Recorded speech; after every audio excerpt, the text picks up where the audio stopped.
Hello, everybody.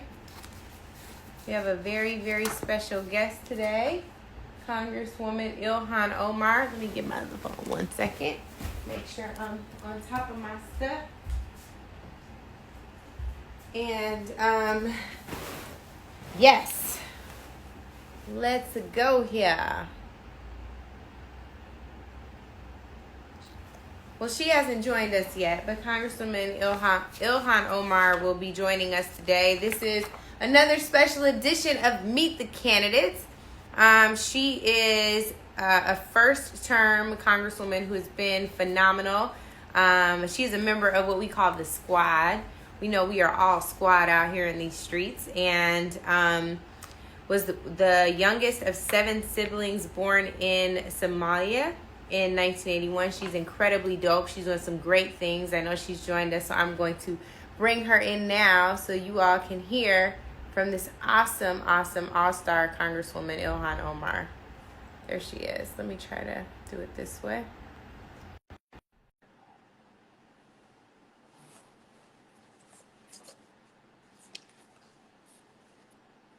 Hi! How are you? Doing? Good. How are you? Good. My lighting is bad, but hello. Well, you look good. You're letting your light shine anyway. Oh, thank you. It's so good to be with you. It's good to be with you too. Thank you for being out here fighting for us in the middle of COVID, in the middle of all the racial injustice that's come to an ugly head right now. I just so appreciate you and what you do for us every day. Oh, thank you. Thank you. It's been really exciting to see you on TV every single day. It makes me very emotional, the ways in which you bring our voices to the forefront. So thank you. Well, thank you, sis. I just want to jump right in. You have found yourself, you're running for your second term and have found yourself in what has become a heated primary battle. I would argue that in a lot of ways it's because people are uncomfortable with the fact that you are the first Muslim woman in Congress. First refugee, and on top of all that, don't hold your tongue, and on top of all that, got the nerve to try to ensure that students are out here debt-free, especially in COVID, and people have always run from a Black woman, especially if you're big, bad, and come in a small package, Ilhan. My dad would say to my mom, he says all the time, he says to my mom, he said, girl, you talk like you 7 feet, 300 pounds, right? It's the same thing. It's like you're out here unafraid, unbossed in the spirit of Shirley Chisholm. Tell me why you think they're afraid. I mean, I agree with your dad. You know, we have to go up like that, right? Those of us who come in smaller packages, yeah, people think they can run us over, and we have to hold it down. We have to make sure our presence is felt. And for me, really, you know, I have no tolerance for bullies. I have no tolerance for people who don't lead with love. Yes. I have no tolerance for people who don't think we deserve the best. Mm-hmm. And so, you know, I was raised to speak my truth, not to be afraid, and I continue to do that. You know, it's fascinating. Everybody keeps talking about my election, and they forget that oftentimes money really isn't indicative of the kind of support that a candidate has, especially if it is money that comes right in a short period of time that is designed to take out someone. Yeah.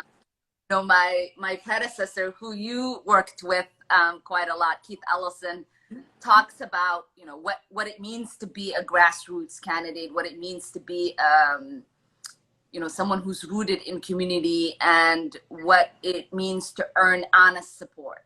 To have people who trust you and believe in your vision, and, you know, have the receipts on why they support you.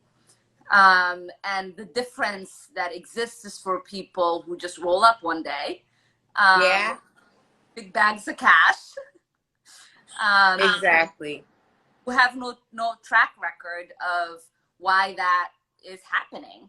And for me, really, you know, to be the first Muslim, Mm-hmm. is of African heritage, not having been born in the United States, I remind people that this is what they used to other Obama, right? They Yep. would always say he was Muslim and that he was born in Africa, as if those two things were in some way sinister, right? Like it Right. was some awful thing to be. And they like have been losing sleep ever since and the African in Yes. Congress. And so I'm proud of the fact that I am Muslim. I'm proud of the fact that I was born in Africa, and that's where my roots are. I'm also proud of the fact that I get to be in the United States, have the ability to speak like I do, and push for the changes that I believe we need to have in order to have an equalized society. Yeah, and one of the things I love about your story, Ilhan, is you also grew up watching your grandfather engage in grassroots kind of activism around politics. And I just think it's so important for people to know that you're not new to this, you're true to this, like all the way down to the grandfather. Can you talk a little bit about how that impacted your desire to engage in the political process and to run for office? Yeah, I mean, I think there are two things that people often forget, when they see me. I do come from a country where so many people struggled until 1960 to gain independence, Mm-hmm. and had a very short-lived democracy. And for the majority of the time between 1967 to today, it's been a battle with dictatorship. And so my grandfather and my father and folks of that generation really yearned for the ability to live in a democracy, to have the ability to vote, to have the freedom to fight for the things that they believed in, to raise their children in a free society. Mm-hmm. When we arrived in the United States, which my grandfather was really excited about, he's no longer with us, he understood, right? I was taken aback by the challenges that existed here, because coming from a refugee camp, I expected the United States to be very different than what I found. Mm-hmm. And he grounded me in the fact that every single progress that I was seeing was something that was fought for by people, right? Generations who lived here and existed in the United States. And so it was important for me not to just point at the bad things that I saw, but to see myself as part of the solution to getting things better. Yeah. And for him, that meant that you got involved in voting and organizing people to participate electorally. And so from the age of 14, I would take my grandfather so that he could participate in that process, because he understood how a democracy should function. He knew the power of the vote, but he had a huge language barrier in accessing the process. Yeah. And so I was his translator. And I always felt strange about that, right? Because this was someone who had great intellect, who understood history, who understood the importance of democracy. And here I was, a little kid, guiding him when he should be the one guiding me. And I devoted, my teenage years and my early 20s to making that process more accessible for folks like him, so they didn't rely on their grandchildren or their children. And Minnesota now has one of the most accessible,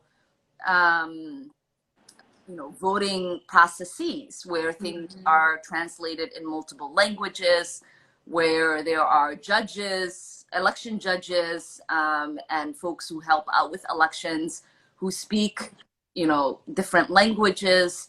And so the process has been made more transparent and accessible for folks like my grandfather. And I know today, to see me in Congress, he would have been really proud. I don't think he could have dreamt that taking me to go help him vote would translate in me staying with that process and someday running for office and being a first in Congress. Yeah, and it's so funny because you said, I was guiding him, but he should have been guiding me. But oh, was he guiding you? You know what I mean? Like, it might not have been in the way that you would see, or even some other folks would see, like, oh, it's such a shame he has to rely on his granddaughter. But in you teaching him, he was teaching you. You know, that's such an incredible thing. Such a Oprah aha moment. I Hey, I look at it that way. Come on, Oprah, haha, we'll take it. Ilhan, one of the things that I really am just like dying to ask you and to give you the space to just think about, to talk about, with this audience is, what do you think is so hard for people to understand about you? Where is the greatest misunderstanding? Where is this narrative that some media outlets are spinning? Because every time I'm in your presence, even virtually right now, like, all I feel is love and leadership and power that exudes from you. And I'm serious, because I'll tell you the truth. Like, I'm not I'm not gonna lie to you, but I really mean that. Like,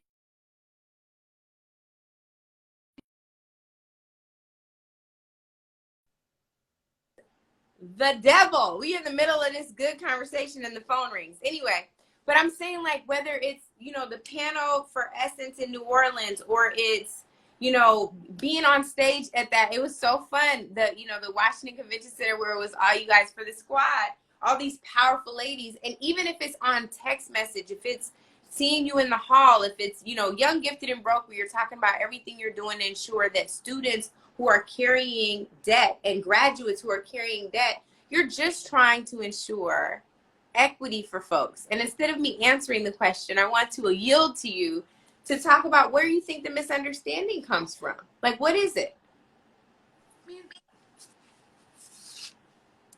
I think back to Shirley Chisholm, right? And as we've now been students of her biography, because none of us got the opportunity to see her and meet her and touch her and feel her presence, we are now, we all now see ourselves as her daughter in the ways in which we carry ourselves in the spaces that we're creating. What has always resonated with me about her story is that she talked about the racism and sexism she faced. And, she said, depending on the room, right, it was either extreme racism or it was extreme sexism. But she always saw herself as a catalyst for change. Now, her story, in the way in which we read about it now, is very empowering, right? It's one that's celebrated by everyone. In the time when she lived as that catalyst for change, in a Congress that was not ready for its first Black woman, Congress that was not ready for, a tiny woman who brought fire. Yeah. She was belittled often, right? She was mischaracterized. Her integrity was questioned. She wasn't allowed to sit on the committees that she thought she could be powerful in. They stuck her in the ACT committee. And she, was like, you might give me lemons, but I'm gonna make lemonade, right? And now we have the SNAP program and school feeding programs because of her. And, and now we get to celebrate, right, every single achievement she's made. And so I sometimes think, like, it does fit a narrative every time you get a first to malign them, right? Because you don't expect much from those people, right? And now that they're in this space, it doesn't make any sense for you to celebrate their successes. You can celebrate their presence, right? Which happens for me, which happened for, Congresswoman Chisholm. you know, it's fine to say like, here's the first da da da, da, but you never get any of the work that we're doing written about or celebrated. And for me, I've been very adamant that you're going to do that while I'm still alive. You're not going to you're not going to do that after I pass away, right? Yeah. And you know, for me, I don't only exist as a first in one category. Yeah. As the first in multiple categories, in which existence in one body that not only is seen as unwelcomed, but is also seen as like an attack to the system in itself. Yeah. So it is, I think, important for people to remember that, like, when you are a first of many magnitudes in which, you know, Congress has never seen, you don't only have the challenge of living up, right, to the expectations of all of those identities, but you have the challenge of living to the expectations that people have of you that are your colleagues and those in the media of what those people are, which are always in contradiction. Yeah. I think of the expectations that people in the media and in Congress have of me is one that doesn't amount to much. And the expectations that like people who have their identities tied to mine have of me is one that not only survives but thrives. And you know, I can be busy every single day trying to live up to those expectations or living down the other expectations. But that is, again, in the ways in which racism functions, right, and sexism functions. It's exhausting. Yeah. So one is to be true to who I am and the expectations I have of myself. Yeah. One who loves to work. I love policy. You know, you and I spend a lot of time talking about that. And so I show up every single day focused on the work and in the advocacy that I'm engaged in and in organizing with people who are very much interested in moving our country in a direction that creates prosperity and equality for all of us and that recognizes our humanity and dignity. Because I know trying to be the model Muslim, you know, the model refugee, the model whatever, it's not going to serve those identities. It's not going to serve my constituents. What serves them is that I show up and do the work and advocate for them as aggressively as I can every single day, because there's just too much at stake. You know, I joke with my colleagues someday. I'm like, I think you would have just enjoyed if I posed for pictures and I was on covers and, you know, I sat and agreed with you every single day and just, you know, was like thankful, bowing, you know, just to have a seat. But I didn't work so hard. My constituents didn't work so hard, right? My supporters, my allies didn't work so hard so that I can just warm the seat. Yes. Right? Like they send me to move that seat, to shake those tables, to agitate the system, to make it work for us. And you don't get to do that by being obedient and patient, and, you know, siding with, you know, every single person you're afraid might have something negative to say about you. I hear you saying you ain't no seat warmer, which also feels like it's a little bit of good trouble. And so I wanted to just go to... That's what John used to say, yes. right? Best in power is that, you know, in the creation of good trouble, you get in the way. Yeah. And you get in the way on behalf of people, on behalf of progress. And, you know, there are a lot of people who are like, Ilhan, you bring, you know, unnecessary and negative attention to yourself. And I'm like, everyone who has gotten in the way has brought unnecessary and negative attention to themselves. People got beat up and, you know, locked up and harassed and dragged and, you know, had been killed for us to be able to sit here and talk. And so, you know, because there's a mean tweet or $4 million being spent against me, that means nothing, right? in comparison to everything that people have sacrificed in order for us to have a seat at the table. That's it. And so when you think about Mr. Lewis, given the fact that, of course, we just lost him and we're celebrating his life last week, what's one of the greatest lessons you learned from him about good trouble, or somebody said in the comments, great trouble? They think you're getting great trouble, Ilhan. I mean, I think it's that piece, right? People always forget he doesn't just say make good trouble. He says get in the way. Yeah. That's and fair. And for me, that piece is really important. You know, I serve as the whip of the Progressive Caucus. Mm-hmm. And, you know, my job is to whip those votes, to have a conversation with my colleagues about where they're at, to chat with the chairs and leadership about how things are going and all of that. And I've always seen my role also in that aspect as someone who finds a way to get in the way for the sake of progress. Mm.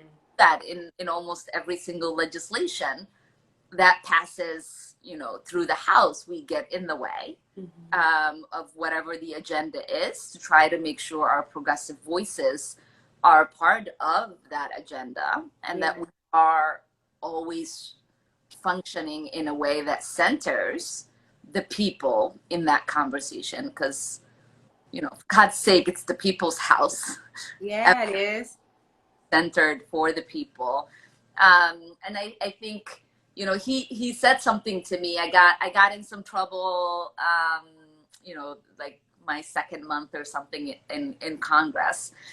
And we were on the floor, and he put his hand, he wrapped his hand around me, and he said, here's what I need you to remember, that you have to pace yourself. And, you know, and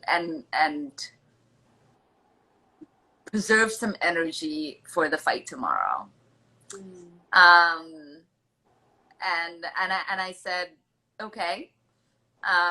And he said, because today's fight will always be less than tomorrow's fight. And I thought that was so profound, because, you know, as progressives, right, like, we often forget that whatever it is we're pushing for in the streets, whatever it is we're pushing for at City Hall or the State House or in Congress, like, that fight today can be won. But if we don't remember that the fight will get harder even after we win, then we won't have enough energy in us that's left for us to sustain ourselves to continue that fight. And we've seen that, right? Like, and speaking from experience, right? Even after the civil rights and the voting rights was won, a lot of them were in that space of like, this is great, we've won. And how much that progress has deteriorated over the years. How often, even if you bring it up, people are like, well, what are you talking about? There's all of this progress that's for Black people. There's all these progress that's been made for queer people. There's, like, everybody points to all of those progresses. They forget that even after that progress has been made, we have had tremendous regress in what that progress was supposed to represent. 100%. Right? And if you lose sight of that, you find yourself in a renewed fight. And we don't continuously want to be in a renewed fight. We want to be in the continuation of that fight so that we someday get to the point of stopping that fight, right? Like, I don't want to march every day. Nobody wants to do that, right? I don't want to be, you know, in Congress forever fighting to have, you know, a bill that I introduced today, you know, still being debated. I serve with people who, you know, talk about having the excited a bill be voted on today that they introduced in 1982. And I joke with them, like, that's the year I was born. Yeah. Right? Like, you know, can you imagine, like, having one of your bills, you know, take 37 years to pass? Yeah. And so it is important for us to remember that, yes, we can translate our cries into legislation. Mm-hmm. And that legislation passes, we continue, right, to protect it and make sure that that progress that we won is sustainable. You know, to the point of a continuation of a fight, you're representing the 5th District in Minnesota. You have had a hell of a year. Like COVID, and then after COVID, you have George Floyd having the same type of national and international, really greater international impact than Rodney King did in LA. What was it like to be in the heart of that fight, and what do you think is the next frontier? I worry every day, Ilhan, that the noise is quieting down, and that we're going to allow the moment to not shift into a movement, and we're going to lose all of the momentum behind it. So talk about what that was like and where you are now and what you see as the next steps. I mean, so for people who are watching us who don't live in the 5th, Minneapolis, those of us who have lived here and worked here have found ourselves in spaces where we are mourning, right? Like the death of a loved community member in the hands of the Minneapolis police. And what I witnessed every single night following the murder of George Floyd is our community really expressed pain and trauma and anger in ways in which we've never seen. And because of that, we have now seen this moment really is one that is activating change in ways that we have never seen before. Within 30 days of his murder, we introduced and passed the George Floyd Justice in Policing Act. Right. So from the Montgomery bus cuts, they lasted for 395 days before a single positive action took place on the part of government. And so that's tremendous to be able to achieve that. And we are seeing, the PREETH Act being formulated and talked about by the movement for Black Lives. We're seeing conversations on dismantling the Minneapolis Police Department, defunding and investing in our communities. All of these conversations are happening in such a short period of time. Yeah. And it really is such an inspiration for those of us who have had, long fights after each murder in the hands of police in our community. And we are just excited about the possibility of using this moment to transform not just the criminal justice system when it comes to policing the courts or our prisons, but also transforming our systems when it comes to providing adequate healthcare, education, addressing the climate crisis. And so in housing, to me, this is a moment that has allowed us to have conversations that are prouder than just the narrowed focus we've had in regards to Black Lives Matter. Yeah. Dealing with police. And to us, we're now saying it is not enough, right, for you to march in the streets to talk about Black Lives Matter. We need to be legislated. We want you to legislate opportunities for us. We want you to legislate hope for us. We want you to legislate joy for us. We want you to legislate and invest in our wealth and in asset building, in creating opportunities for our communities. So necessary. What do you think is the next frontier in Congress? To your point, this was a very fast-moving bill with the Justice and Policing Act, and I remember saying, I'm like, we needed to go bigger. We need to be doing a civil, human, and economic rights bill. Do you think there's a pathway for that, or do we have to wait until after the election?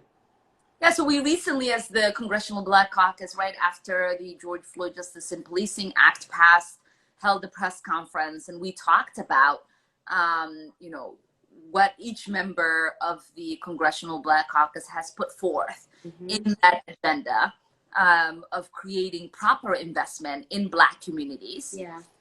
Looks like, because all of us, right, have had economic packages that create investment in our communities.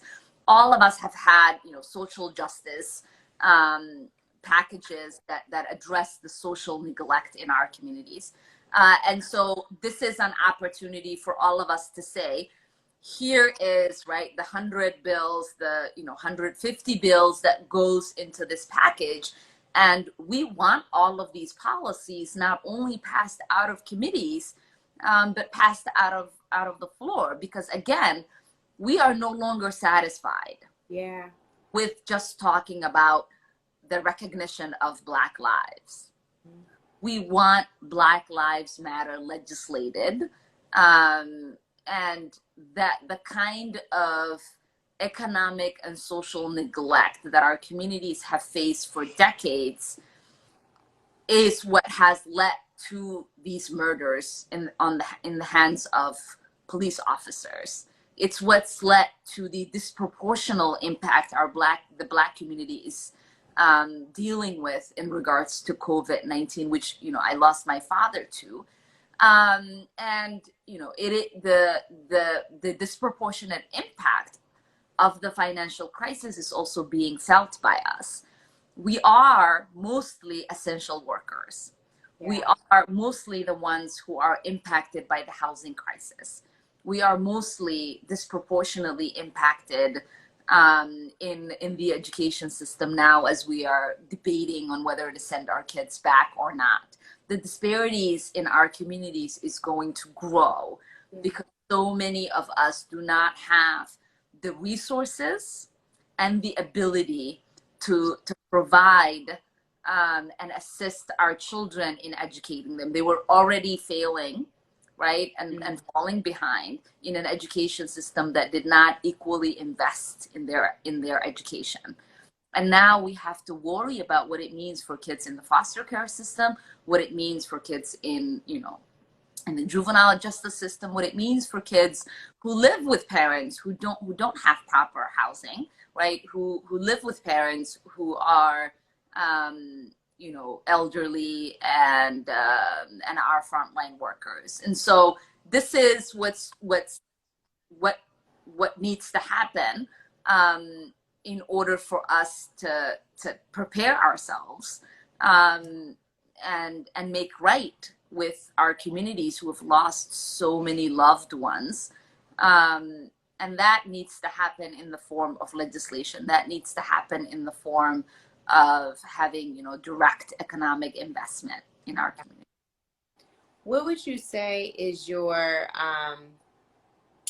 legacy from your first term? I fully believe that your tenure in Congress is far from over and you're just getting started. And you've been leading and you'll lead with or without a title. But I fully believe you'll be there and you're absolutely needed.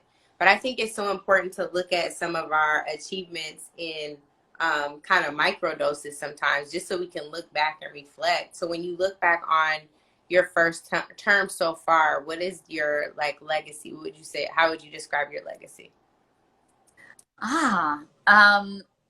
That sounds really weird, right? Like to talk about legacy so early.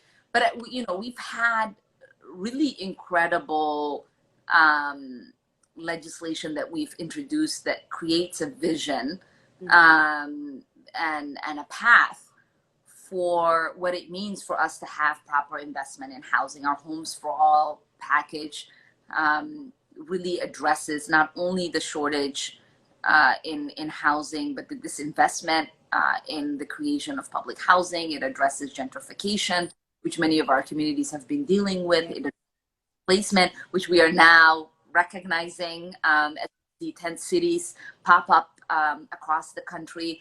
And it deals with wraparound services that really create an opportunity for people to remain housed. You know, I represent one of the youngest districts in the country, not only focused on educational investment, in regards to, you know, canceling student debt for 45 million people who are shackled with student debt, but also, you know, what I see as a way in closing the disparity gap in our schools, which is you got to first feed the bellies before you can feed the brain. And so many of our children are not being fed in our schools. And so I introduced the Meals Act, which passed, and it now provides school meals to 22 million children across the country. We've introduced universal school meals, which we're excited about because committee is pushing that forward in the coming months. And we've aggressively worked on addressing, you know, our healthcare disparities, whether it is in serving as the vice chair of the Medicare for All caucus, or working on creating the task force that deals with the Black maternal mortality rate, which to me is one of those issues that doesn't get enough news, but it speaks to how, you know, the lives of Black women are disregarded, our, you know, nation's political discourse. You know, to have Black women die just for wanting to give birth at the rate they are, which is 4 times higher than their white female counterparts, is just atrocious in so many ways that it's happening in the United States. It makes sense if it was happening in a country like Somalia, but it's happening in the United States, and we created a task force to address that.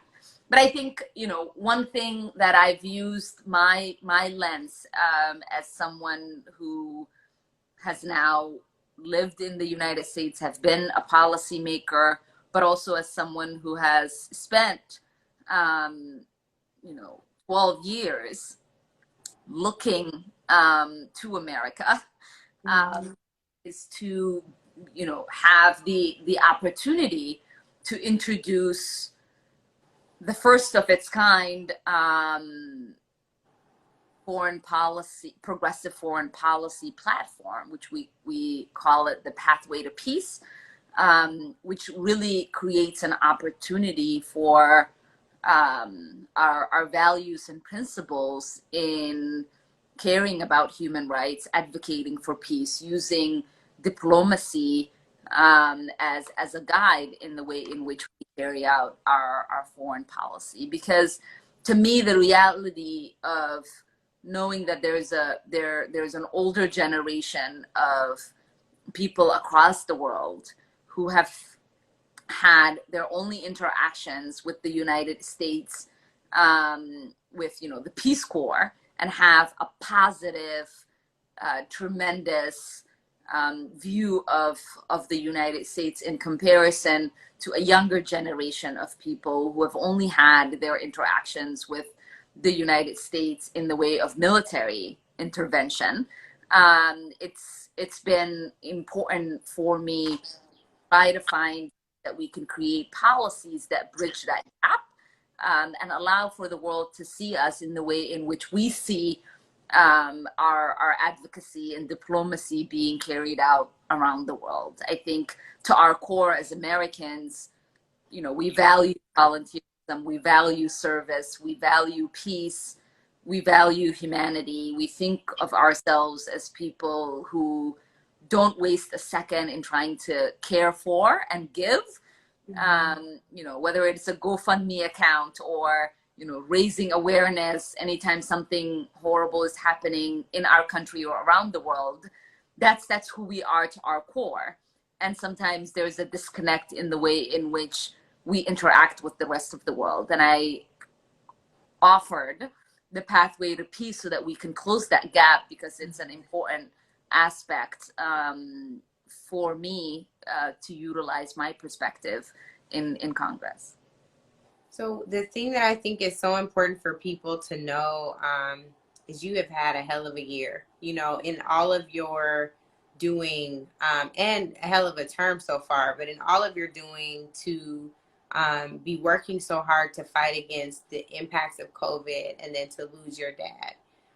To be working every day on behalf of the youngest congressional district in the country, and then to have something like George Floyd happen in your midst, to at the same time get an opponent who is not being super honest about your record, not being super honest about your stance and what you stand for.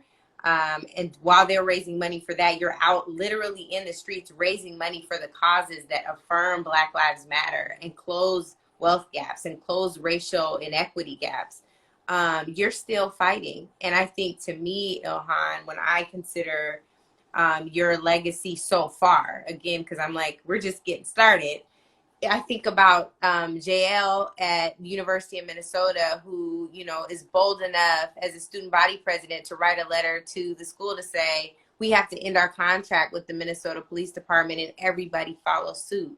So every time, you know, you take this bold leap and a bold policy stance, you look at that and you're like, nah, bigger. And every time you just go bigger. And so I just applaud you, because coming from a position where I worked with the CBC and, you know, learned so much from the CBC family, to see you there stretching and to taking it a step further from good trouble to great trouble, as they said in the comments, I think is so awesome. And I'm just so proud of what you do and how you represent us, and demonstrating that Black Lives Matter across the diaspora and standing in solidarity with our folks. I'm so appreciative of your work and who you are, and being so faithful in the face of we have trolls in here, and you're still like, I'm focused on the main thing. Let's go. I love it. I'm so grateful for you, and I'm so encouraged by what you do and what you're doing every single day. Well, thank you. I mean, I think sometimes people will say, like, all of this is you know, distracting, and I'm like, it's only distracting if you want to be distracted. Yeah. For me, being laser focused on what needs to get done. Yeah. What I've always believed, it's a short period of time we get to live and exist on this earth. Yes. Is the most important part, and I do that in every aspect of my life, whether it is raising children or being, you know, a daughter to my father and grandfather, now serving my district. I've always focused on the task at hand, and I've done everything that I can to, like, live up to what it means to fulfill my obligation to those people. And so, yeah, thank you so much for having me. I am so grateful. I will talk to you soon, and you know I'm here. If you all missed it, let me just be clear. I endorse Ilhan Omar. This has been another episode of Meet the Candidate. But if you don't know, now you know. And I love her so much. She's great as a human being and a great legislator, super effective policymaker. And I can't wait for your second term. Oh, thank you. I love you. Thank you. Love you, sis. Take care. Having me. Looking forward to. Of course. Yes, I know. Soon, live and in the flesh. Oh, it's live, but we can hug and chat. Exactly. Thank you, sis. I'll see you soon. Bye. Thank you, everybody. I will see you soon. Thug Life. Do it for Tupac. We out.